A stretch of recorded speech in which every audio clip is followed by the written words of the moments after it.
Buenas noches, iglesia. Acompáñenme a Romanos capítulo 1. Esto no está en mis notas, pero quería comenzar con una historia anecdótica. Saben, el Señor me salvó cuando tenía 19 años y diría que estaba caracterizado por mucho celo y muy poco conocimiento. Y al pensar profundamente en este pasaje bíblico, especialmente en Romanos capítulo 1, versículo 16, lo recordé. Mientras avanzaba en este estudio, me recordé a mí mismo cuando tenía 20 años, saliendo y pensando en la evangelización. Y Luis se acordará de esto. Salíamos a las calles los viernes por la noche. Ustedes vienen aquí y toman las clases de capacitación. Nosotros no hacíamos eso. En realidad, salíamos y poníamos en práctica lo que aprendíamos sobre apologética mientras estudiábamos por nuestra cuenta. Y este versículo en particular fue durante mucho tiempo mi versículo favorito. Romanos 1:16, leer una frase. Dice, porque no me avergüenzo del Evangelio, porque es poder de Dios para salvación a todo aquel que cree, al judío primeramente y también al griego. Lo miro ahora y pienso que de todo el estudio que he hecho y he llegado a este punto, y al entender el pasaje y tal vez solo el versículo en sí de manera más correcta, recordé que en ese entonces tenía 20 años, como dije, y pensé para mí mismo, sabes, lo que sería realmente genial sería hacerme un tatuaje de Romanos 1:16, ¿verdad? Y empecé a investigar, ya sabes, qué implica hacerse un tatuaje. Y algunos de ustedes quizás sepan que tengo fobia a las agujas. Así que eso no iba a suceder. Vi la aguja en una foto de cómo lo que hacen. E incluso vi algunos videos, casi me desmayo solo de ver un video de cómo hacen un tatuaje. Y dije, bueno, no me voy a hacer un tatuaje. Y creo que incluso el miedo fue probablemente una gracia de Dios para que no lo hiciera. Probablemente no debería haberme hecho ese tatuaje, tomando una decisión tonta a los 20 años de hacerme este versículo de vida. Avanzando hasta hoy, este ya no es mi versículo favorito, y no es porque no sea importante. La madurez aporta mucho. Y mantener el entendimiento y combinar el celo con el conocimiento. Y mi versículo favorito, si me preguntas hoy, es Gálatas 2:20. De hecho, está en el sermón, incluso esta noche. Pero lo que quiero decir con esto es lo siguiente, por eso menciono todo esto. Tenemos a muchos jóvenes en nuestra congregación.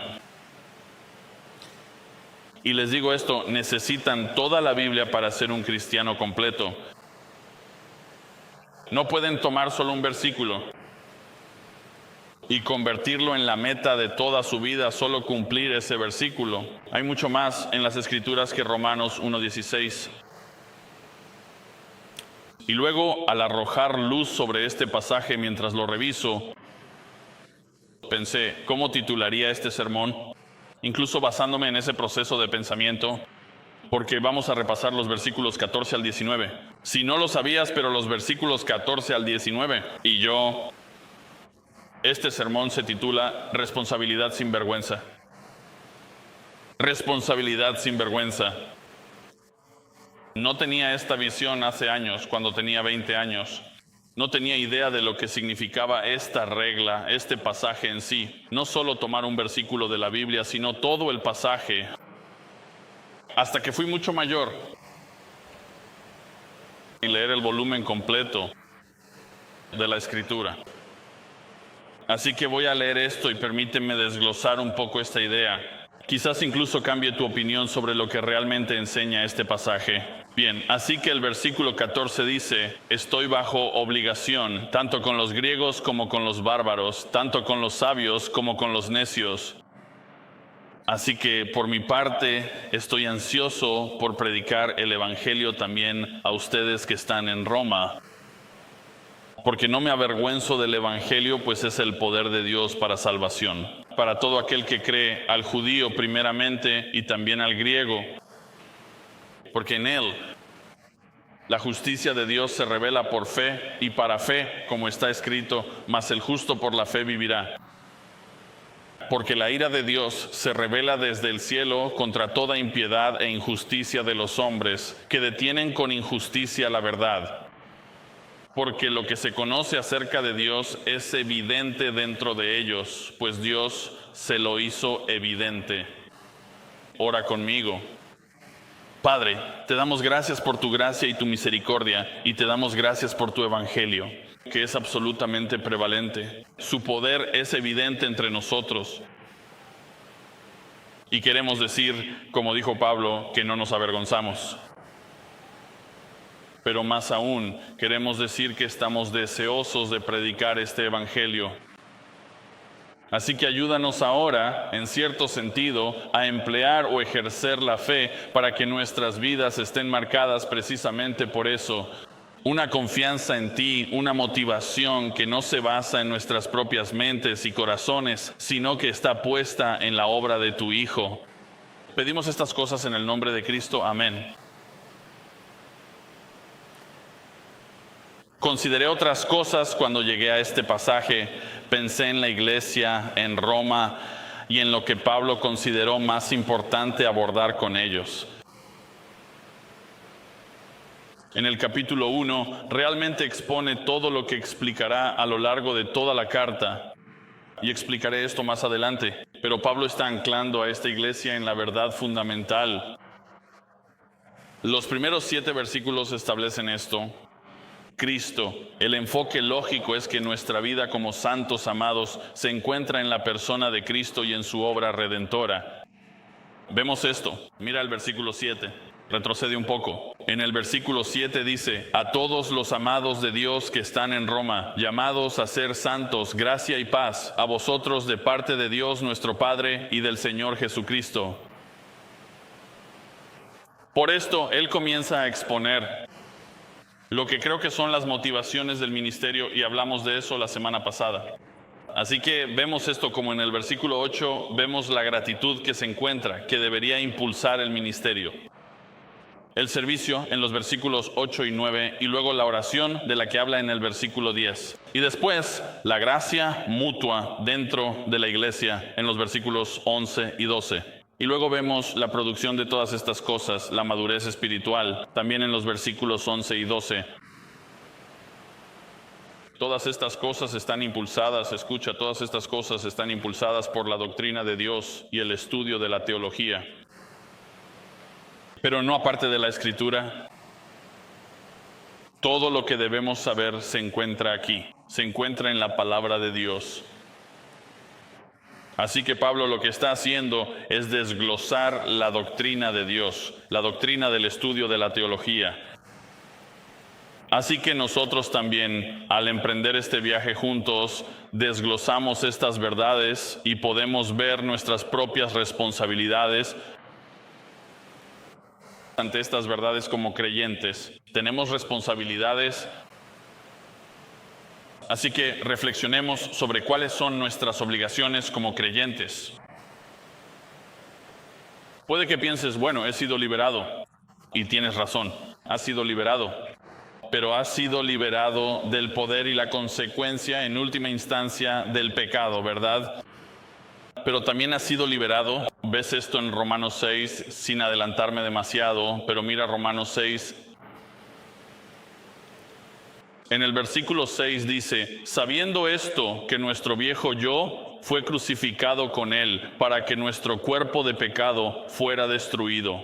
Eso significa santificación diaria, deshacerse de la naturaleza pecaminosa, el pecado residual que aún permanece, para que ya no seamos esclavos del pecado. Él dice esto en el versículo 7, lo explica aún más, porque el que ha muerto ha sido liberado del pecado. Eso, si te dijera esto, el versículo 7, es todo lo que necesitas para explicar la libertad cristiana. Eres libre del pecado. No eres libre para pecar, eres libre del pecado. Así que hay una obligación que viene con esas cosas, ¿verdad? Las implicaciones son claras. Los creyentes, como discípulos de Cristo, están obligados a ciertas cosas. Déjame hacer una lista corta. Esta es una lista corta. Número 1, estamos obligados a amar a Dios y amar a los demás. Eso es sencillo, ¿verdad? ¿Ves esto en Mateo 22? Estamos obligados a vivir por fe y obediencia. Lucas 9:23. Niégate a ti mismo. Toma tu cruz, niégate a ti mismo y sígueme. Número 3, estás obligado a vivir según Cristo. La ética moral de Cristo, no la tuya propia. No puedes inventar lo que tú crees que es la moralidad. Te adaptas a la moral y la ética de Cristo y de las Escrituras. Estos son 1 Pedro 1, 15, 16, 1 Tesalonicenses 4, Efesios 5 y Colosenses 3. Número 4, servir con humildad. Servir con humildad. Vemos esto, ¿verdad? Filipenses 2. Esto lo veremos más adelante, incluso en Romanos o Romanos 12, ¿verdad? Y lo vemos también en 1 Pedro 4. Número 5, estamos obligados a soportar y perseverar. Eso es Mateo 24, Santiago 1, Hebreos 12 y 1 Corintios 16. No se preocupen, voy rápido. Voy a publicar esto en el chat. Confíen en mí. Número 6, están obligados a tener comunión con Cristo en la iglesia. Eso es Hebreos 10, versículos 24 y 25, Efesios 4, del 1 al 3 y Gálatas 6, 2. Número 7, están obligados a tener una perspectiva eterna. ¿Sabían eso? Están obligados a tener la mente puesta en el cielo. Eso es Colosenses 3, 1, 2, Mateo 24, versículos 42 y 44 y 1 Tesalonicenses capítulo 4. Pero este sermón abordará solo, diría yo, la última y probablemente la responsabilidad, la obligación más importante, que Cristo mismo nos dio antes de irse. ¿Saben cuál es esa?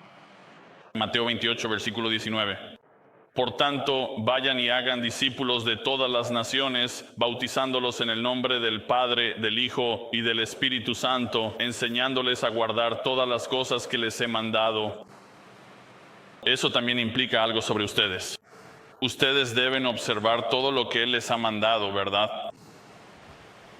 Así que hay muchas obligaciones. ¿Es este un sermón sobre obligaciones? Sí, lo es. Y eso debería estar bien para nosotros los creyentes, porque si tuvieras algún tipo de entrevista ante Cristo y le preguntaras, Cristo, ¿qué requieres de mí como tu discípulo? ¿Querrías saberlo? ¿No es así? Así que cuando llegamos a Pablo,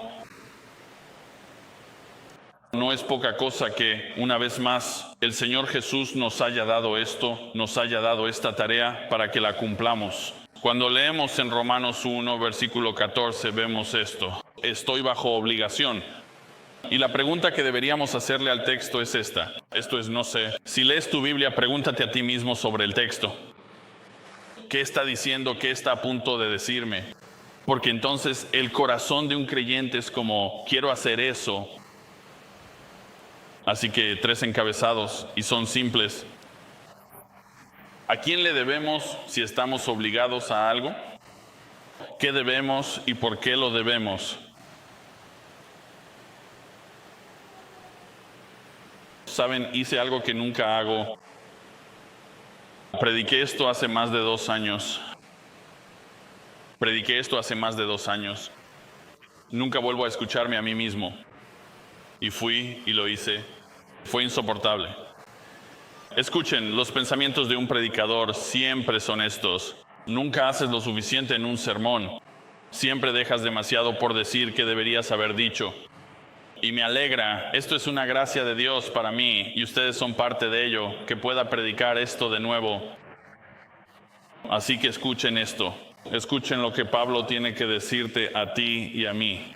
Primero, ¿a quién le debemos? ¿A quién le debemos? Él dice, ¿estoy en deuda?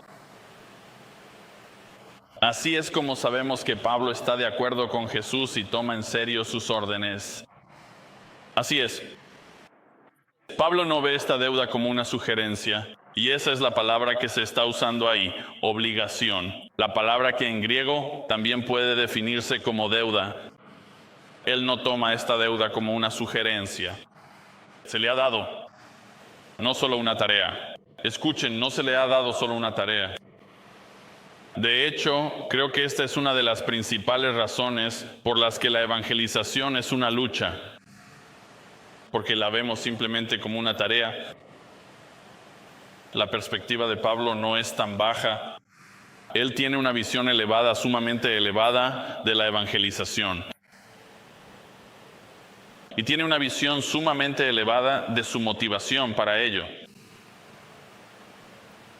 La palabra que usa para estar en deuda son dos palabras en inglés, pero una sola palabra en griego.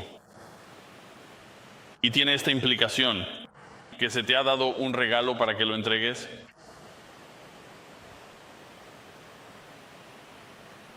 De modo que se crea en nosotros una obligación moral de entregarlo, por lo tanto es nuestro deber.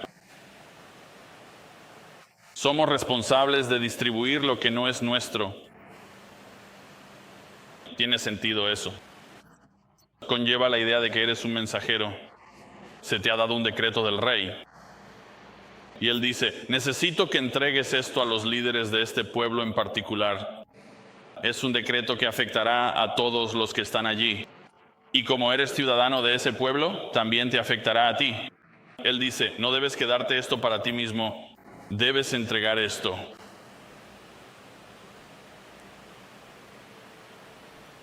El mensaje implica que no eres, o la palabra en sí no significa que tú seas la fuente principal. Y ni siquiera eres el principal motivo detrás de esta obligación. Pablo tiene un concepto elevado del evangelismo. Esto es lo que lo motivaba. Vayan a 1 Corintios capítulo 9. Permítanme mostrarles cómo el apóstol Pablo hablaba con gran convicción y autoridad sobre su ineludible responsabilidad como predicador del Evangelio, tal como se registra en 1 Corintios capítulo 9, versículo 16. Porque si predico el Evangelio no tengo de qué gloriarme, porque estoy bajo obligación. La misma expresión, bajo obligación, bajo deber. Porque ay de mí si no predico el Evangelio. Él está casi pronunciando una maldición sobre sí mismo. Saben, hablamos de aquellos que han practicado deportes, ¿verdad? Si jugaste fútbol americano, entenderías esto. Estás en el vestuario y tratas de motivarte a ti mismo. Esto es lo que Pablo está haciendo consigo mismo. Ay de mí si no hago esto. Versículo 17, porque si hago esto, miren cómo incluso apela a nosotros en nuestra lucha. Porque si lo hago voluntariamente, tengo recompensa. Él dice, si he sido motivado por predicar el Evangelio para ver a las personas salvarse para la gloria de Dios, genial, tengo una recompensa. Dice, pero si es en contra de mi voluntad, pero si lo hago, incluso si no quiero hacerlo. Se me ha confiado una mayordomía. Aún tengo una obligación. Me ha sido dada, debo entregarla. No importa si estás motivado o no. Él dice, tienes que hacer esto. Es algo más grande que simplemente decir, bueno, sí, Cristo lo ha mandado. Cristo ha mandado muchas cosas que no haces. Así que vemos esto. Es como si lo hicieras por las razones correctas o incorrectas, no importa. Así que debes hacer esto. ¿Ves esto? Mira el libro de los Hechos, capítulo 20.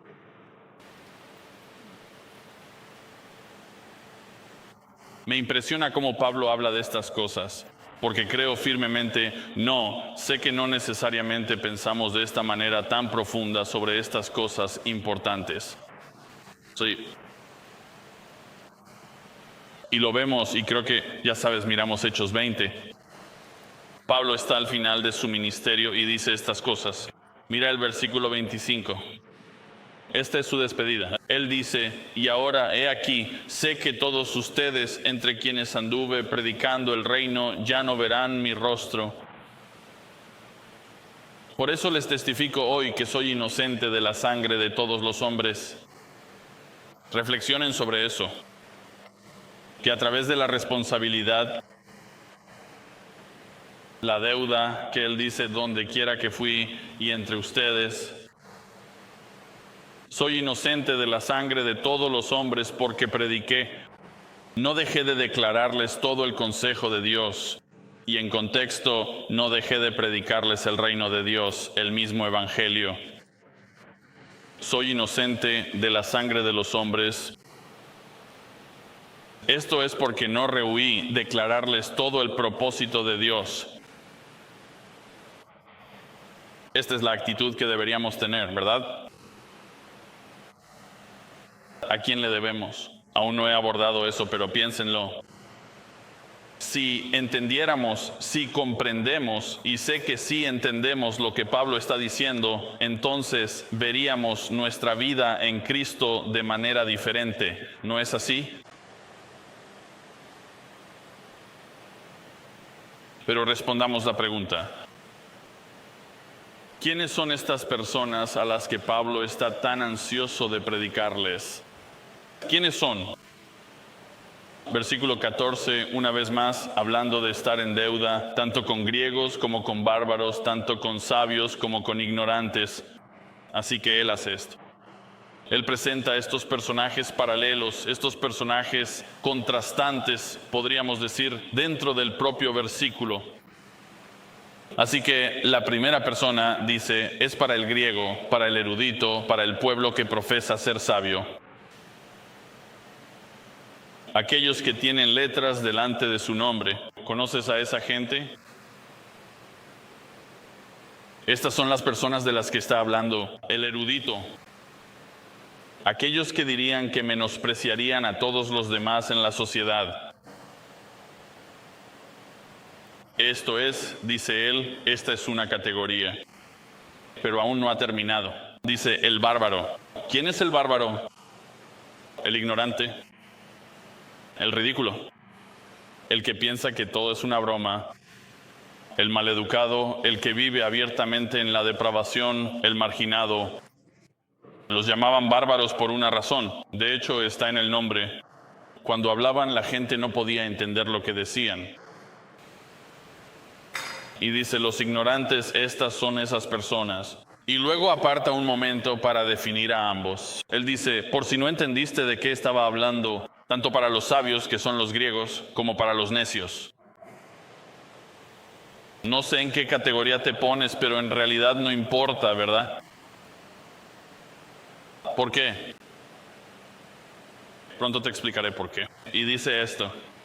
Versículo 16. Mira el versículo 16. Vamos a saltar hasta ahí. Dice, salvación, dice al judío. Al final del versículo dice al judío primero y también al griego. Ahora introduce a otra persona. Dice al judío, al religioso, al moralmente correcto por fuera, al que ofrece oraciones a Dios constantemente cada día, al que ha sido criado en la fe, al que ha sido bautizado en la iglesia, al que profesa ser creyente. Todas estas cosas, el que sirve en la iglesia, al judío. Y luego dice de nuevo al griego, pero él tiene una comprensión diferente de esto. No es desde la misma perspectiva de los sabios, sino que para él el griego es aquel que está lleno de religión. Él no se reprime de lo que cree. Yo lo llamo algo así como una religión tipo incendio en un basurero. Te dices a ti mismo como, oh, tienes que ser de mente abierta. Solo tienes que aceptar todas las religiones. Y esta es la idea. Los griegos tenían docenas y docenas de dioses y templos para esta persona y aquella persona, este dios y aquel dios. Así que esta persona es la que está llena de religión. El griego que está abierto que abre la puerta a todo. Hoy en día llamaríamos a esas personas las que dicen ser espirituales, pero no religiosas. Solo soy espiritual, ya sabes. Pruebo un poco de esto y de aquello, y claro, respeto a Jesús. Respeto a Jesús y creo que fue un gran maestro moral. Pero también respeto a Buda y sigo a Confucio y sigo esto y aquello. Es como si simplemente estuvieras cubriendo todas tus bases y estos eran los griegos. Vemos esto. Crecí como católico, vemos lo mismo, ¿verdad? Tienes un santo para esto y un santo para aquello. Tienes un santo para tus viajes. Tienes un santo para tu hogar. Tienes un santo para tus juanetes, ya sabes. Es como si todo tuviera un santo. De esto está hablando sobre los griegos. Pero es solo, escucha, pero este mensaje es solo para los no salvos. No, él no dice eso. De hecho, lo dice en el versículo 15. Él dice, estoy ansioso por predicar el evangelio a ustedes también que están en Roma. Él está hablando de la iglesia. Me encanta esto. Porque dice a ustedes en Roma, a los creyentes que están en Roma les dice, ustedes deben estar arraigados en el evangelio. Sí, lo creen. Mañana créanlo aún más. Deben recordarse a diario el evangelio. ¿Entienden eso? Existe ese dicho. Predica el evangelio a ti mismo cada día. Creo que eso es cierto. El evangelio que Pablo está tan ansioso por predicar debe estar vivo y ser predicado en la iglesia. ¿Hay algo malo en decir eso? ¿Sabes? Si hablo con ciertas personas que dicen, no, sabes, eso es demasiado. ¿Sabes? Tal vez traes este mensaje del evangelio cada vez y me desconcierta pensar en esto. Spurgeon dice, ¿va un sermón sin Cristo? Él dice, hombre, vete a casa. Parafraseando, vete a casa, predicador. Un sermón desperdiciado. Él dice esto. ¿Por qué? Porque la iglesia necesita que el evangelio esté vivo en la iglesia para que pueda estar vivo fuera de la iglesia. Si no está vivo en el púlpito, estará muerto. Muerto afuera de la iglesia. ¿Entiendes eso? Esto es lo que está diciendo. Me encanta eso. Gálatas 2:20. Les prometí que no iba a estar ahí, porque he sido crucificado con Cristo. Ya no soy yo quien vive, sino Cristo quien vive en mí y a través de mí. Y la vida que ahora vivo, la vivo en Cristo. Este es el punto. El evangelio tiene que estar obrando en ti hoy y mañana.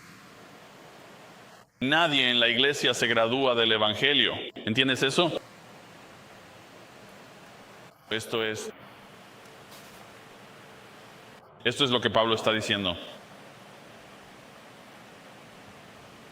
Esto es lo que él está diciendo. A estas personas les debemos el evangelio. Se lo debemos a todo este grupo y a los diferentes, los sabios, los necios, los griegos y los bárbaros. Él está diciendo que le debes el evangelio a todos. Y luego dice en el versículo 15, como te dije, se lo debes a la iglesia. Eso es bastante abarcador, ¿no crees?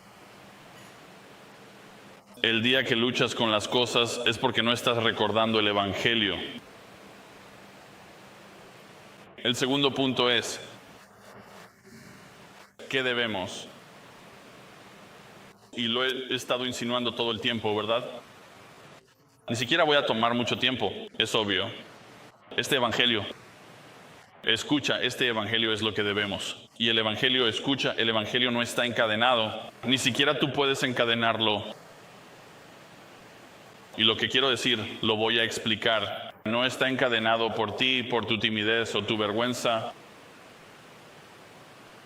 No está encadenado por tu vergüenza. Mira el versículo 16. Dice, porque no me avergüenzo del evangelio, porque es poder de Dios para salvación, para todo aquel que cree, para el judío primeramente y también para el griego. El evangelio es literalmente la única esperanza para todo el mundo. Y tú lo tienes. Tú lo tienes. Como creyente tú lo tienes. Fuera del evangelio no hay nada más que muerte y juicio. ¿De qué le sirve al hombre ganar el mundo entero si pierde su alma? ¿Tú crees eso? Sabes, en Hebreos 10, en el versículo 27, el autor de Hebreos dice, hay una aterradora expectativa de juicio y furia, de un fuego que consumirá a los adversarios.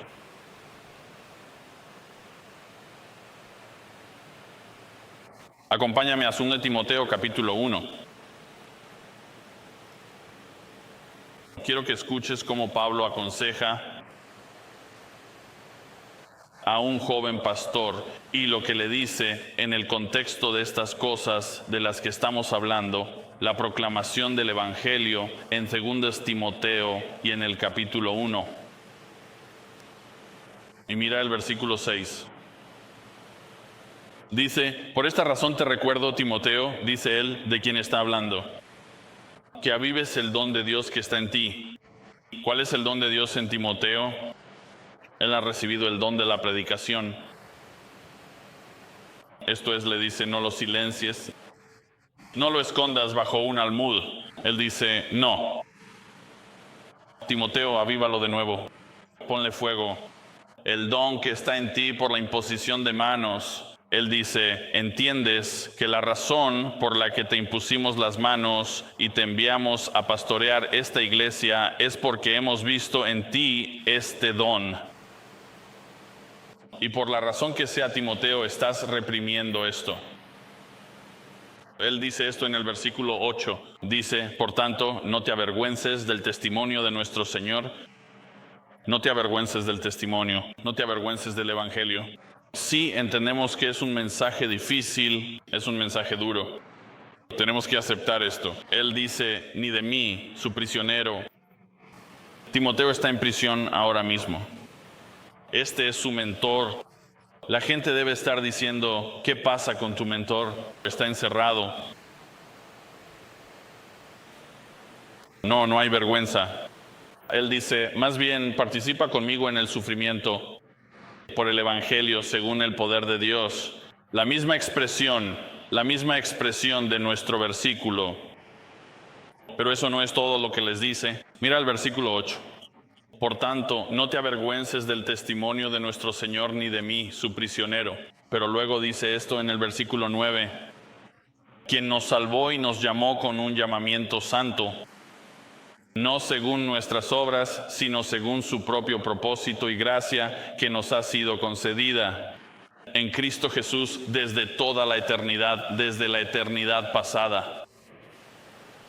¿Qué le está diciendo Pablo? Es un argumento que da lugar a la vergüenza, la timidez y el miedo.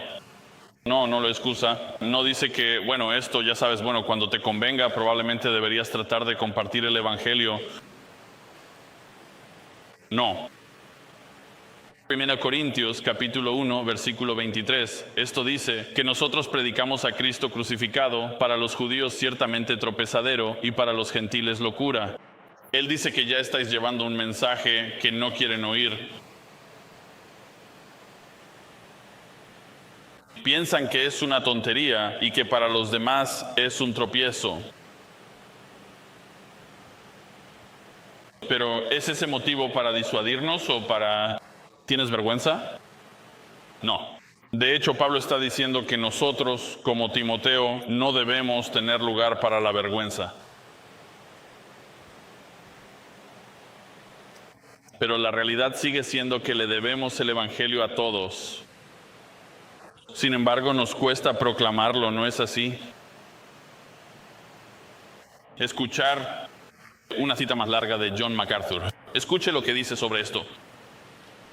Y cito, aunque todo verdadero creyente sabe que es un pecado grave avergonzarse de su Salvador, el Señor, también sabe lo difícil que es evitar ese pecado.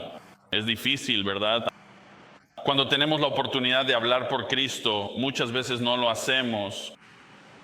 Cuando sabemos que el Evangelio es poco atractivo, intimidante e impulsivo para la persona natural, no salva, y para el sistema espiritual impío que ahora domina el mundo. Entendemos estas cosas, todos están en nuestra contra.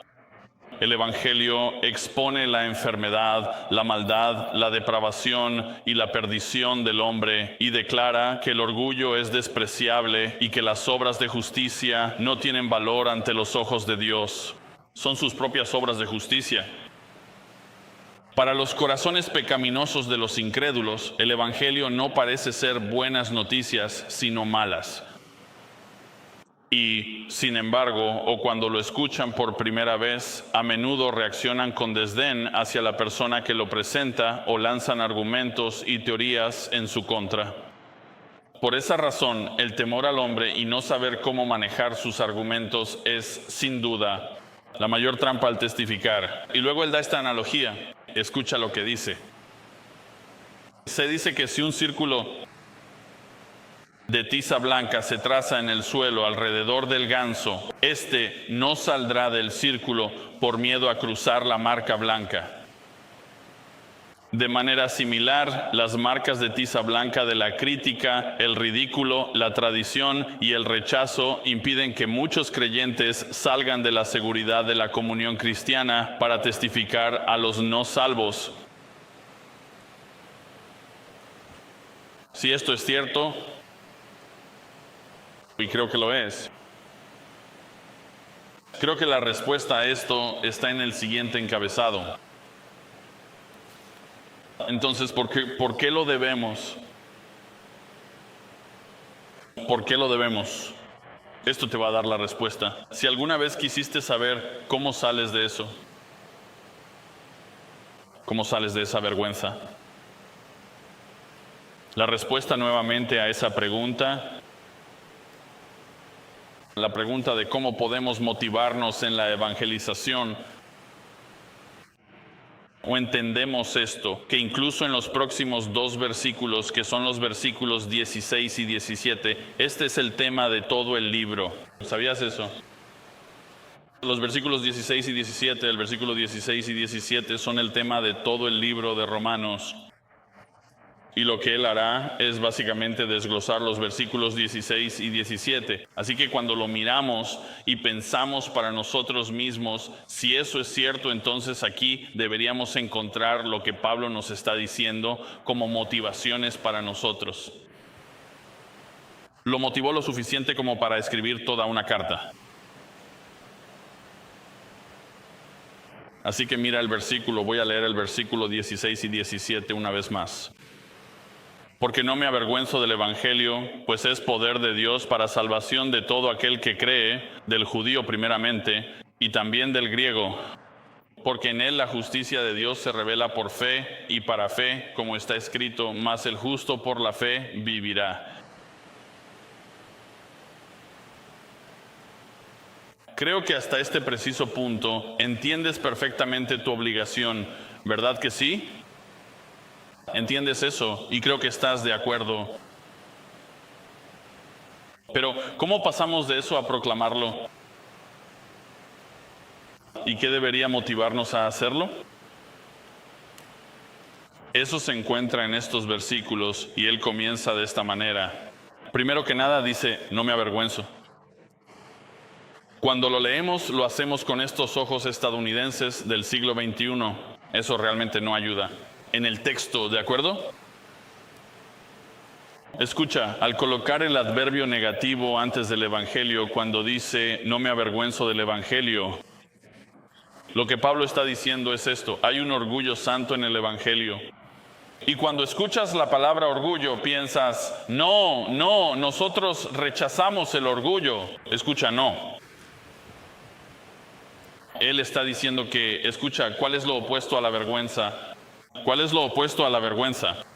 Creo que es un orgullo santo.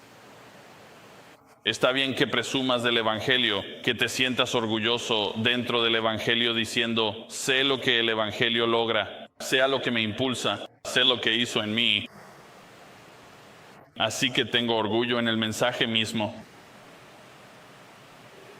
Jesús dijo esto, Juan 14:6, yo soy el camino, la verdad y la vida. Y luego hace la afirmación más grande. Esa ni siquiera era la afirmación más grande. Él hace la afirmación más grande después de decir eso. Y nadie viene al Padre sino por mí. Eso es enorme. Y nosotros, como creyentes que realmente hemos llegado a confiar en Cristo, damos un paso atrás y decimos amén a eso. Yo lo creo. Él es el camino, la verdad y la vida. Y me siento orgulloso de declarar que creo esto. He confiado toda mi vida a esto.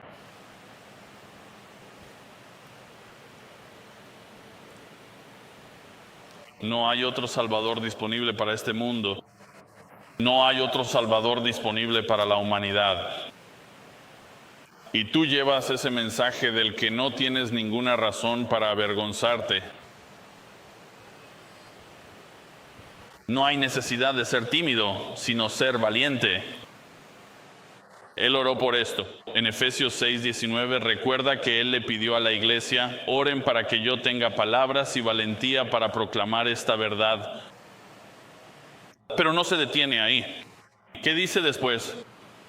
Y no me avergüenzo del evangelio por esto, el poder de Dios. Recuerda, esa fue la frase que encontramos antes, pero ahora la vemos aquí. Dice el poder de Dios. Y en 1 Corintios 1:24 lo repito: Cristo, el poder de Dios y la sabiduría de Dios. ¿Por qué me avergonzaría de eso? La palabra, tú sabes esto, ¿verdad? Y la palabra para poder es dunamis. Y mira, hay maestros erróneos que dicen: oh, sí, sabes, es un poder como dinamita. No, no lo es. Escucha, eso es ridículo. El poder dunamis es esto. Si quieres encontrarlo, está en el texto. Dejemos que la palabra de Dios nos defina estas cosas. Él lo dice, versículo 20, mismo capítulo, Romanos 1. Porque desde la creación del mundo, sus atributos invisibles, su eterno poder. Esa es la misma palabra. Su eterno poder y naturaleza divina. ¿Qué implica este poder? Esto lleva a la conexión con el poder creativo de Dios. Podríamos definirlo así: su poder omnipotente e ilimitado. Esto es lo que él dice, eso está en el Evangelio. Este es el poder que está en el Evangelio. Él tiene el poder de crear. El mensaje en sí tiene el poder de dar renacimiento. ¿Entiendes eso? Juan 3:3, os es necesario nacer de nuevo. ¿Cómo nacer de nuevo? ¿Con qué poder? Por este poder. Naces de nuevo. El poder de hacerte una nueva creación. 1 Corintios 5:17, ¿verdad? Esto es lo que dice. La siguiente palabra que utiliza para definir esto es para salvación, la salvación misma. Este poder de salvar. Mira, Corintios 1:18 dice: a los que se salvan, este evangelio es poder de Dios a nosotros.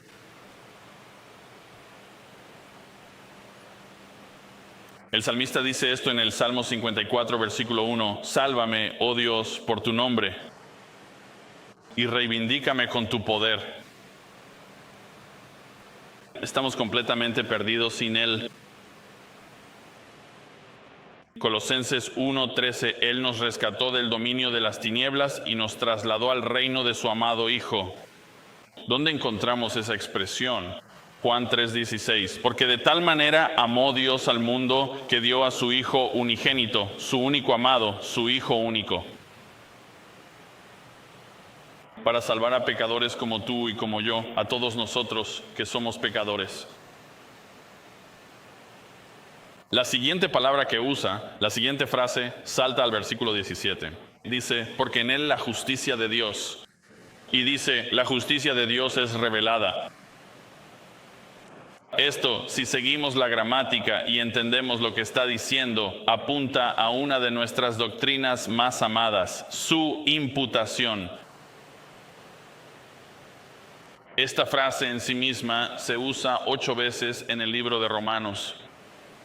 Aquí conecta esto con la justicia del Evangelio. Eso está en contexto. Eso es lo que está diciendo. Siendo la justicia o la justicia de Dios misma. Vemos esto en el capítulo 3. Mira el capítulo 3 y el versículo 21.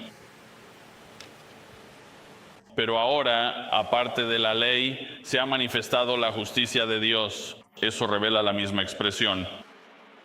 Siendo testificada por la ley y los profetas, incluso la justicia de Dios, de nuevo, por medio de la fe en Cristo, en Jesucristo, para todos los que creen. porque no hay distinción. La distinción ya ha quedado clara en nuestro pasaje. No hay griego ni bárbaro, estamos obligados a todos estos. No hay distinción en cuanto a quién recibe el Evangelio, pero vuelvo de nuevo a esta justicia.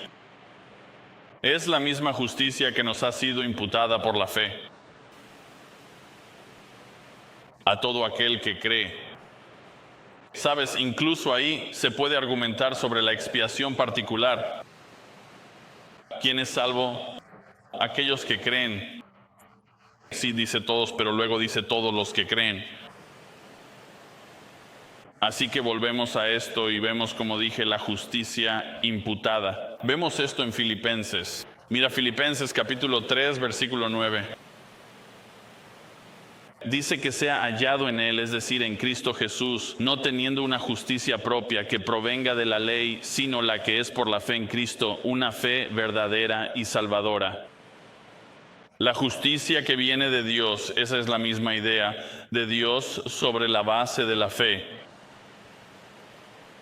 Por la fe. ¿Qué es la fe?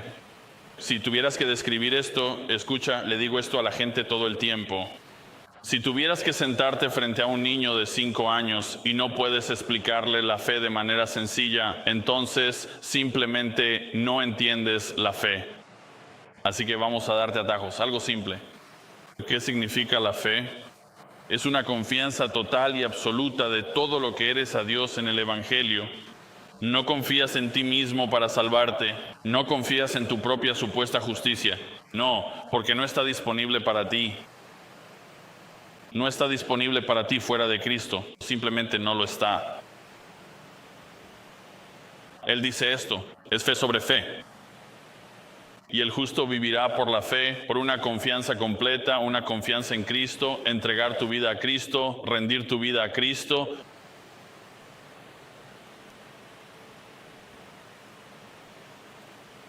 Es una fe que nos ha sido concedida. Mira esto, lo sé. En tu Biblia tiene esas divisiones. Y llegamos al versículo 18. Sé que ahí hay una división, pero escucha. No había divisiones en la carta original. Así que esto va junto. Así que mira el versículo 18 y piensa en otra motivación. Otra motivación de por qué debemos esto. ¿Por qué debemos esto, verdad? Dice, porque la ira de Dios se revela desde el cielo contra toda impiedad. Así que esta introducción a esta sección, solo para que lo sepamos, estos versículos 18 y 19 abren una sección diferente solo en tus divisiones de sección aquí en tu Biblia. Pero sigue adelante porque tiene estos factores en los que deberíamos pensar cuando realmente compartimos el Evangelio. ¿A qué me refiero? Es esto. Esta es esa parte del mensaje del Evangelio que la mayoría de los evangélicos quiere eliminar porque les resulta incómoda. Tienden a querer rescatar a Dios de esta idea de quién es Él, de que Dios es iracundo. Así que no, mi Dios es amor. Escucha, si Dios es justo y lo es, entonces debe ser iracundo. Debe serlo. Un Dios lleno de ira santa, vamos a decirlo así, ira santa, indignación, enojo, no es algo que se venda bien en esta sociedad. No lo es. Pero vemos esto, escucha, incluso la palabra que se usa para ira es una ira controlada. No como en Santiago 1, como nuestra ira no cumple la voluntad de Dios, ¿verdad? Pero la ira de Dios no se relaciona con tu ira, ni con la forma en que tú te enojas. Su ira no es así. Y no debería serlo, ¿verdad? Si quisieras un Dios que sea como tú, entonces ese Dios no salva a nadie. Pero si cambias el mensaje por uno donde la gente pueda recibir a un Dios que ama, que los ama, lo que suele pasar es que dicen, bueno, claro, por supuesto, quiero un Dios que me ame tanto como yo me amo a mí mismo. Y entonces ahora has hecho un Dios a tu imagen. Es un intercambio perfecto para esas personas, ¿verdad? Pero es cierto, Dios está lleno de ira. Esta ira o este enojo proviene de su santidad y justicia. Vemos esto desde hace mucho tiempo. Vamos a Éxodo 22. Acompáñame a Éxodo 22.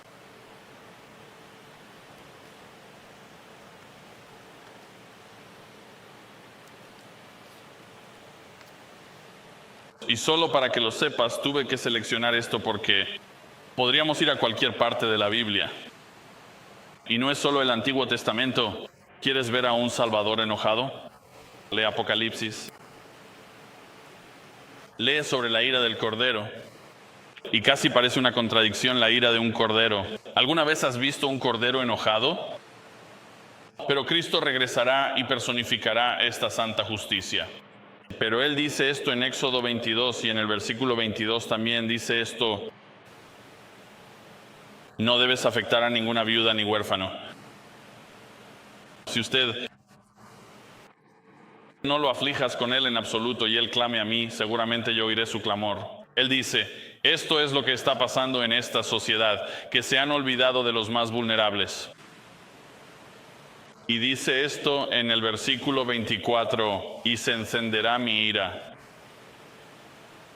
Y él dice, bueno, ¿qué pasa entonces? ¿Simplemente está enojado? ¿Solo está molesto contigo? Bueno, Dios es justo, no. Te mataré a espada. ¿Qué? Y vuestras mujeres quedarán viudas y vuestros hijos huérfanos. ¿Sabes? Piensa en esto. La gente siempre quiere decir, bueno, no sé si podría adorar a un Dios que es así. Bueno, este es el único Dios que tienes disponible. Y yo no quiero un Dios que no sea justo. Mira Isaías capítulo 5. Si esto fuera solo un caso aislado, pero no lo es. Isaías capítulo 5, versículo 22. Dice, ay de los que son héroes para beber vino. Ay del tipo que dice, bueno, sí, yo soy un gran bebedor, mírame. Un hombre valiente. Él se está burlando de ellos. Y un hombre valiente en mezclar bebidas fuertes que justifican al impío por un soborno y quitan a los justos que están en lo correcto. Los encarcelan. Dice, por lo tanto, versículo 24, así como la lengua de fuego consume el rastrojo y la hierba seca se consume en la llama, así sus raíces se pudrirán y su flor se desvanecerá como el polvo. Acabaré con ellos por completo. Porque han rechazado la ley del Señor, el Señor de los ejércitos, y han despreciado la palabra del Santo de Israel. Por esta razón, la ira del Señor se ha encendido contra su pueblo y ha extendido su mano contra ellos, y entonces los golpeó, y las montañas temblaron, y sus cadáveres yacían como basura en medio de las calles. A pesar de todo esto, la ira no se ha agotado, sino que su mano sigue extendida. Vaya, escuchen. Si algo convence a los pecadores, si no tuvieras nada más en qué basarte, solo esto, deberías temblar ante la idea de que un día estarás delante de ese Dios. Vuelvan a Romanos mientras vamos cerrando esto. En Romanos, tú haces la pregunta, yo me hago la pregunta sobre el texto, ¿por qué está enojado? Bueno, sabemos por qué. Dice esto, porque la ira de Dios se revela desde el cielo contra toda impiedad y la injusticia de los hombres que detienen con injusticia la verdad. Porque lo que se conoce acerca de Dios es evidente dentro de ellos, pues Dios se lo hizo evidente. No son ateos, simplemente son opresores de la verdad. Es completamente evidente que la humanidad entera está bajo un juicio divino y que Dios, en su infinita sabiduría, permanece en perfecta justicia. Si Dios no estuviera enojado, entonces no tendrías razón. no habría motivo para temer.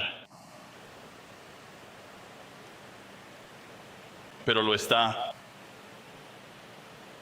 Él está enojado.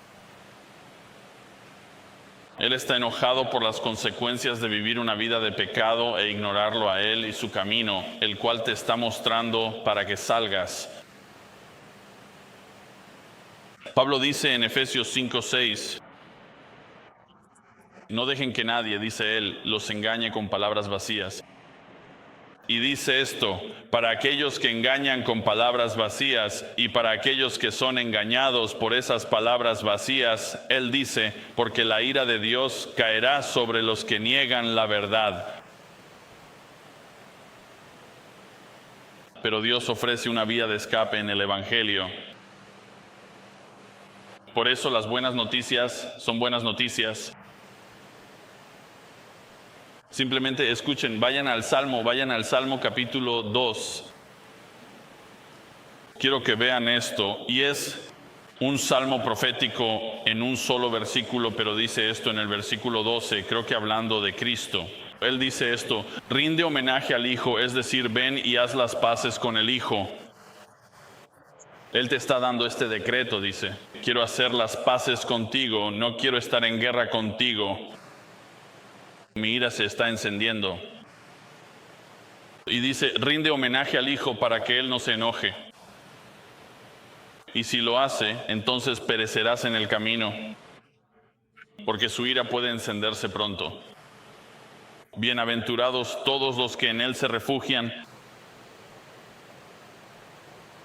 A mí me parece, y a vosotros como creyentes también debería pareceros una gran noticia. Realmente una gran noticia. Escuche, somos salvos de Él, de Dios, por Él y para Él. Para alabanza de su gloria. No tenemos que intentar cambiar el mensaje, porque si lo hacemos, eliminamos todo el poder. Todo el poder de ello. Este evangelio salva. Y necesitamos encontrar la motivación a través de la Escritura, a través de estas palabras, para que los pecadores sean salvos. Orad conmigo. Padre, nosotros, gracias de nuevo por tu palabra. Te damos gracias sobre todo por tu evangelio. Ese es el evangelio que nos has declarado, que nos has dicho que tu propio Hijo condescendió, bajó a la tierra y se humilló entre sus propias criaturas. Y al hacerlo, cuando vino aquí, nos enseñó quién eres tú. Él nos reveló al Padre y luego demostró quién es Él mediante señales y milagros, y luego vivió una vida perfecta, una vida sin pecado. Y luego murió como un cordero sin pecado, completamente perfecto, sin ninguna mancha, para expiar por los pecadores como nosotros, la humanidad entera. Y luego, aún mejor, resucitó de entre los muertos, para demostrar que podía darnos vida, ya que la vida está en Él. Así que ahora te pido que concedas la fe, para que aquellos que no han llegado a confiar en ti, lo hagan incluso ahora mientras hablo. Y al hacerlo así, para que ellos sean salvos y traigan mayor gloria a ti y a tu iglesia, que la ciñas con esas verdades más gloriosas del Evangelio. Que lo creyeran más hoy que ayer y se aferraran a Cristo. Pedimos estas cosas en su nombre. Amén.